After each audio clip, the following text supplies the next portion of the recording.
Est-ce que Eiichiro Oda, l'auteur de One Piece, est sexiste? Ce débat a été relancé via l'extrait d'un SBS, une réponse au lecteur, où on lui demande pourquoi les mères meurent systématiquement dans son manga. Oda répond une phrase ma foi surprenante: c'est simple parce que le mot mère est l'antonyme du mot aventure. Beaucoup de personnes ont crié à la misogynie, là où d'autres ont rétorqué que c'était n'importe quoi, avec l'exemple de Nami, Robin ou Bo Hancock, des femmes surpuissantes, au sein de l'œuvre.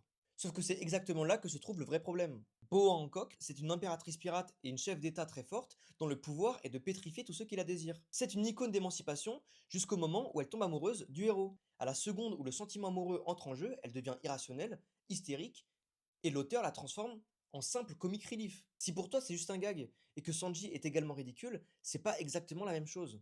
Sanji est ridicule avec toutes les femmes qu'il croise, là où Hancock s'effondre uniquement face à Luffy. Ce n'est pas un gag universel, c'est une régression dès lors que l'intime rentre en jeu. Le vrai rapport d'Oda aux femmes, c'est pas de la misogynie primaire, il sait écrire des femmes fortes. D'ailleurs, si des personnages principaux comme Robin ou Nami restent pertinents tout au cours de l'œuvre, c'est justement parce que Oda les a amputés de toute romance ou de maternité. Cette mécanique est encore plus claire avec le personnage de Belle-Mère, la mère adoptive de Nami, infirmière, marine, une femme libre qui élève ses deux filles seule dans la pauvreté, un personnage qui aurait pu être central, bah Oda la tue dans le premier arc important de son œuvre. Pourquoi? Parce que sa mort déclenche l'aventure de Nami. Il faut que la mère disparaisse pour que l'aventure puisse commencer. La puissance féminine est tolérée, mais uniquement si on expurge la sphère intime. Une femme peut être amoureuse, mais elle devient caricaturale.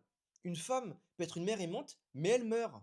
Au fond, mon propos n'est pas de dire qu'Oda déteste les femmes, mais c'est de comprendre et de reconnaître qu'il reproduit les biais d'une société patriarcale, incapable de concevoir une femme qui allie le pouvoir, l'aventure et l'intimité. Et ce qui est intéressant, c'est que c'est pas propre qu'à One Piece. Dans des films comme Harry Potter ou dans des Disney comme Bambi, la mère doit mourir ou disparaître pour que l'aventure commence. J'espère que j'ai pu être audible, débattons dans le calme, et abonnez-vous!